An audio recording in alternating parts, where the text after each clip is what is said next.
저희가 기후위기로 그리고 여러 가지 지역 문제로 이정필 소장님의 말씀에도 나왔었죠. 예, 오송참사 국정조사를 이끌어내신 주역이시고 저희 홍덕부의 든든한 수장님이십니다. 이현희 국회의원님을 모시고 의정활동 보고미 향후 계획을 듣도록 하겠습니다. 여러분 열렬한 박수와 환호 부탁드립니다.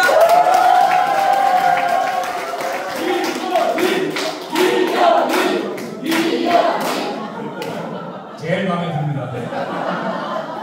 아니, 이번 주도 몰랐어. 네. 선생님 가셨죠?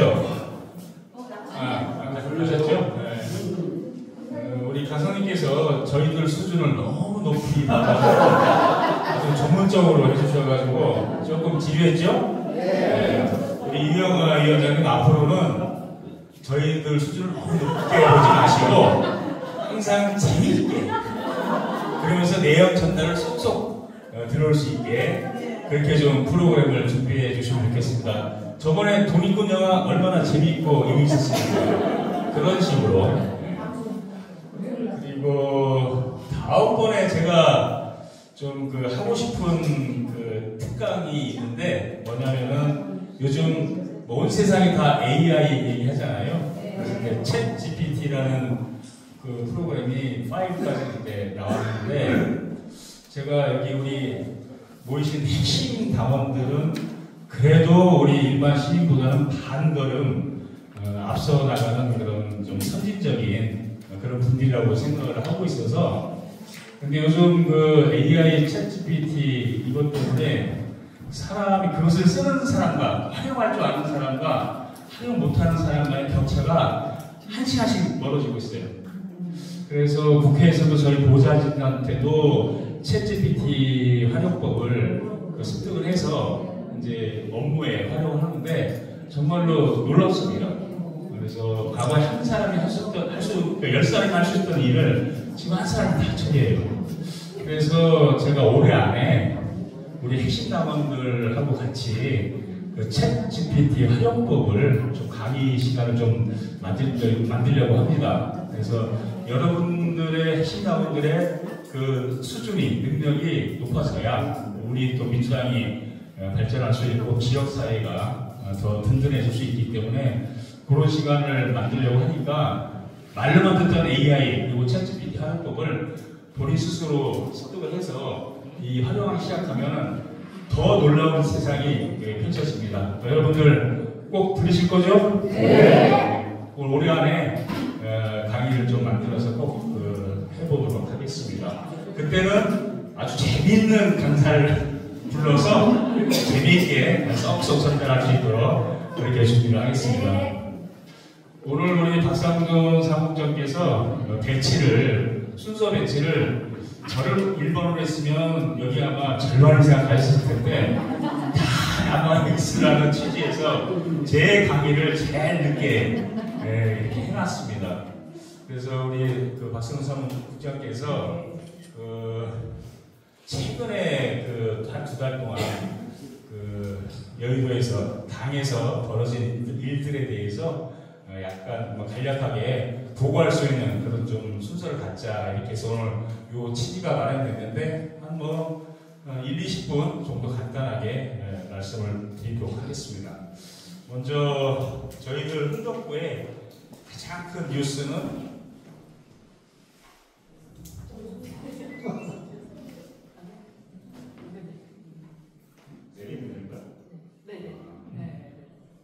오송참사 국정부서가 본회의를 통과했습니다.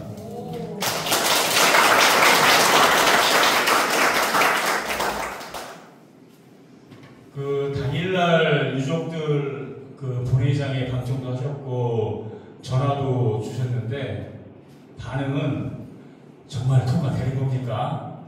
이렇게 말씀을 하셨어요.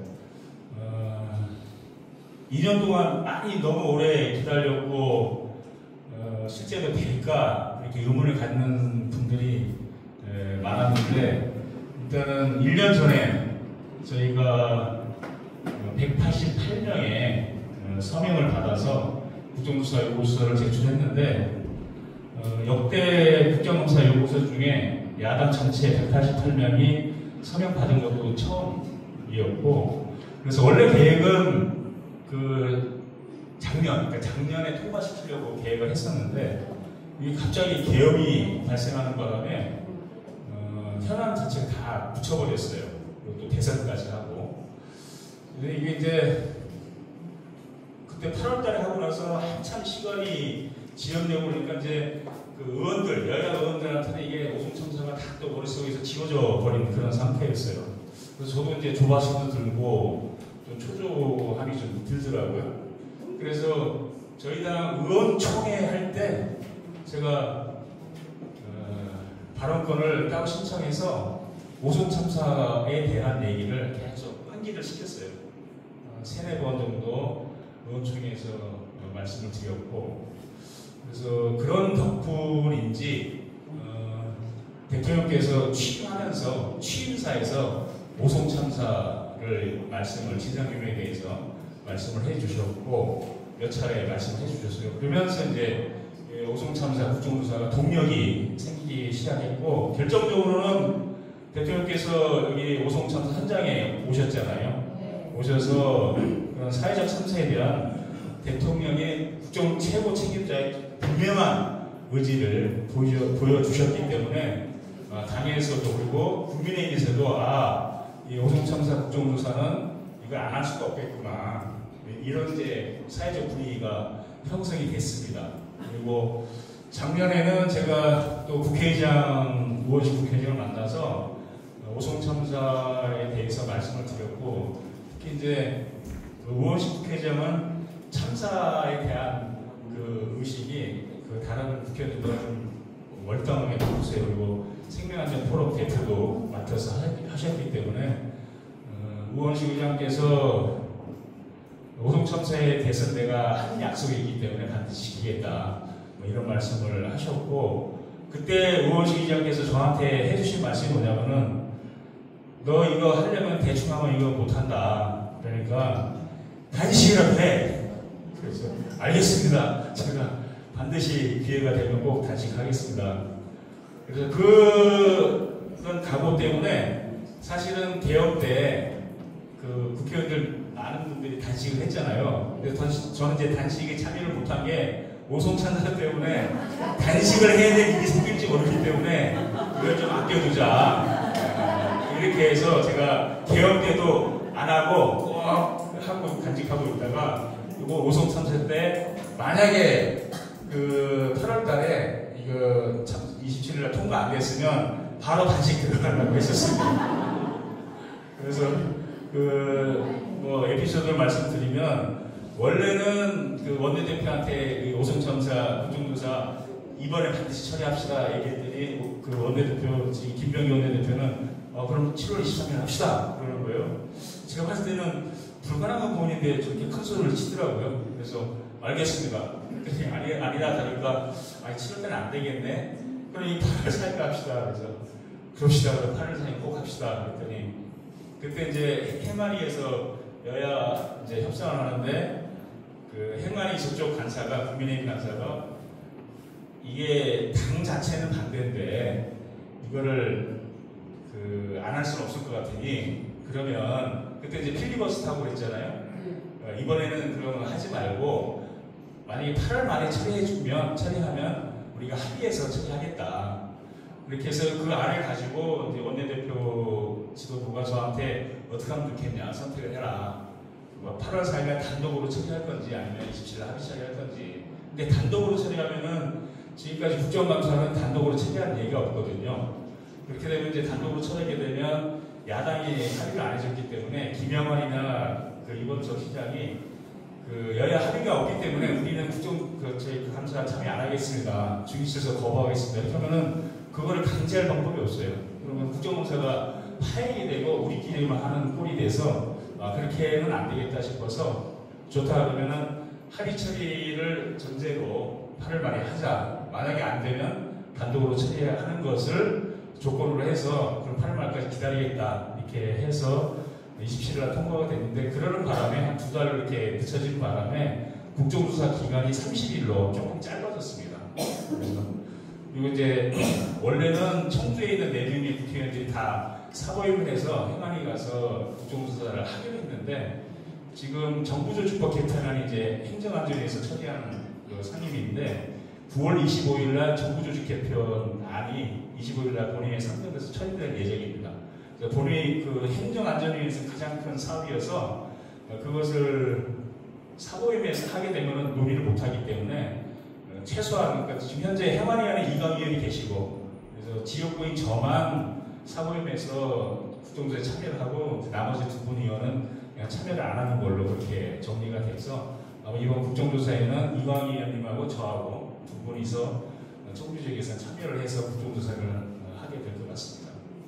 그래서 뭐 이미 많은 그 얘기들이 나왔고 수사도 했는데 가장 핵심적인 부분은 이제 진상조사와 관련된 부분인데 저희가 이제 지금 그 전부터 자료를 쭉 찾아보니까 이게 그 충북도시인가 그 부평 2지하철도 관리청은 충북도예요. 충북도인데 충북도가 그 재난과 관련한 매뉴얼들이 다 있습니다. 행동지침들이. 그것만 그대로 했으면 이 부평 2지하철도 참사는 벌어지지 않았습니다. 그러니까 예를 들면 비상 3단계가 발령이 됐는데 그렇게 되면은 모든 그 공무원, 특히 재난 공무원들은 비상근무를 해야 되고 합동근무를 해야 됩니다. 그런데 김영환 지사는 그 비상 3단계가 발령됐음에도 불구하고 서울 올라갔고 재난관리안전실장은 6시 땡 하면 퇴근을 했어요. 그리고 그 비상 3단계가 되면 그 공무원들이 예찰 활동을 해야 돼요. 위험점이 있는 곳은 가서 직접 현장 가서 확인하고 현장 관리반을 파견을 해야 돼요. 이런 것만 제대로 했으면 그리고 그 당일날 새벽 4시에 대홍수위, 그러니까 심각단계 수위로 이제 차면은 그렇게 되면은 그 도로를 통제하게끔 지침이 돼 있어요. 근데 그런 것들을 아무것도 안 한 거예요. 그래서 지금 그 충북도청의 공무원 7명이 안전과 관련된 공무원의 주의의무 위반, 그러니까 마땅히 해야 될 일들을 안 하는 것에 대한 위반 혐의, 관리 책임에 대한 위반 혐의로 기소가 됐는데 공교롭게 그 최종 책임자인 김영환 지사는 기소가 안 된 거예요. 이제 그러니까 지금 이제 거기 당시에 신고 전화들이 그 시청, 도청 보면 한 20건 정도가 빨리 대피해라, 범람한다 라고 하는 저희 전화가 20통이 신고 전화가 오는데 그 신고 내용들을 한번 쭉 구체적으로 보니까 전화 받은 사람들이 이거를 어떻게 전파를 해야 되는지 모르는 거예요. 그러니까 그 시민이 전화를 하면 왜 저희들한테 전화를 합니까? 경찰한테 하세요. 그렇게 하고 그리고 자기한테 전화가 오면 거기서 그냥 끊어요. 그런 위기 보고를 받으면 바로 재난상황실로 도의사로 이렇게 올라가는 게 또 그런 것들을 훈련을 다 합니다. 근데 그런 것들이 전혀 이루어지지 않았어요. 보통이. 그런데 공교롭게 전년도에 충북도가 그런 재난과 관련한 부분을 다 훈련을 하거든요. 훈련을 했는데 훈련을 우수 등급 평가를 받았어요. 좀 기가 막힌 일이죠. 그래서 이제 그런 사고 원인과 관련해서 충북도지사가 주의의무 위반, 자기 마땅히 해야 될 일을 안 한 것, 지휘관도 책임 이런 것들을 좀 더 명확하게 해서 지금 유족들이 검찰에 그 불기소된 것에서 항고를 해놨거든요. 그래서 그런 것들을 통해서 그 김영환 지사의 그 책임, 그 귀책 사유를 분명하게 짚어서 검찰에서 다시 재수사할 수 있게 하는 게 아마 이번 국정감사의 최대의 목표가 될 것 같아요. 그리고 또 한 가지는 이게 이제 유족들이 이제 14명밖에 안 되는데 그 세월호나 이태원 참사 같은 규모가 크잖아요. 그래서 이분들은 그 지원에 관한 부분들이 다 특별법을 만들어서 지원이 되고 있는데 같은 유형의 참사인데 여기는 이제 규모가 작다는 이유로 아직 특별법이 제정이 안 돼 있어요. 그래서 모든 참사마다 특별법을 제정해서 지원하는 것도 좀 문제점이 있어서 이제 그런 것과 관련해서 유족들에 대한 지원의 형평성이 문제가 있습니다. 그래서 그런 것들도 이번 국정조사를 통해서 이전의 참사 유족들하고 동등한 형평성 있는 지원이 이루어질 수 있도록 하는 것이 이번 이제 국정조사의 최대 과제라고 생각합니다. 그래서 그런 부분을 9월 25일까지인데 이광희 위원하고 잘 협조해서 행안위원들과 잘 협조해서 또 소개 목적이 달성될 수 있도록 이렇게 하겠다는 거 말씀드리겠습니다.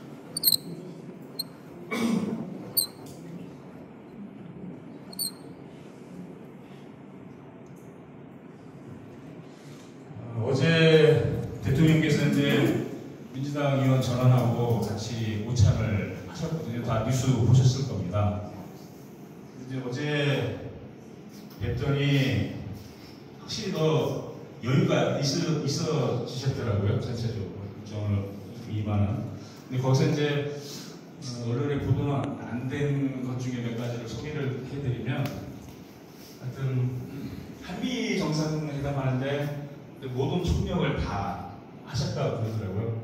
뭐 그건 마땅한 당연한 일이죠. 왜냐하면 한미 관계가 정상화되고 잘 풀려야 국내 정치도 안정되고 여러 가지 매듭이 잘 풀리기 때문에 사실은 이번 하반기에 국정과제 가장 큰 과제는 한미 정상회담을 어떻게 잘 하느냐가 매우 큰 과제였는데, 그래서 대통령실은 정말 밤새 철저하게 준비를 하느라고 뭐 다들 엄청난 고생을 했습니다. 이제 뭐 비서실장 같은 경우도 원래는 국내에 남아 있어야 되는데 하나라도 더 돕기 위해서 미국 가서 했는데, 다행히도 그게 신의 한 수가 돼가지고 트럼프 대통령이 2시간 전에 SNS에 수청 이런 거 이상한 걸 올렸을 때 바로 대응을 해가지고 오해를 풀고 정상회담이 잘 진행됐던 이런 것이었고, 그리고 이제 유명한 이제 말처럼 회자가 되고 있는 페이스메이커 이런 부분도 다 준비를 해서 워딩도 다 준비를 해서 간 거고, 그리고 이제 들어보니까 정말 조사를 철저하게 많이 했더라고요. 원래 이제 처음 들어가서 이제 화제했던 펜 있잖아요, 펜. 박명록에 서명을 할 때 트럼프 대통령이 의자를 빼준대요. 근데 빼준 의자에 앉아서 정상회담을 했던 정상들은 거의 다 정상회담이 실패를 했다는 거예요. 트럼프가 아주 대놓고 망신 주고 그렇게 했다는 거예요. 그러니까 어떻게 보면은 첫 관문 테스트가 트럼프는 의자를 싹 빼시고 얘가 안 왔나 이런 걸 때문에, 그건 뭐냐면은 얼마나 준비를 철저하게 했나. 그러니까 이제 대통령실에서 그것까지도 다 조사를 한 거예요. 이게 의전상 의자를 뺐을 때 어떻게 하는 것이 맞는 것인지. 그래서 이제 의자 뺐을 때 안 하고 펜을 문제인데, 그래서 펜 얘기를 트럼프가 한 것부터 일이 잘 풀려나가기 시작한 것 같아요. 그만큼 이번에 대통령과 비서실에서 정말 한미 정상을 철저하게 잘 준비를 했고, 그런 이제 성공이 이제 APEC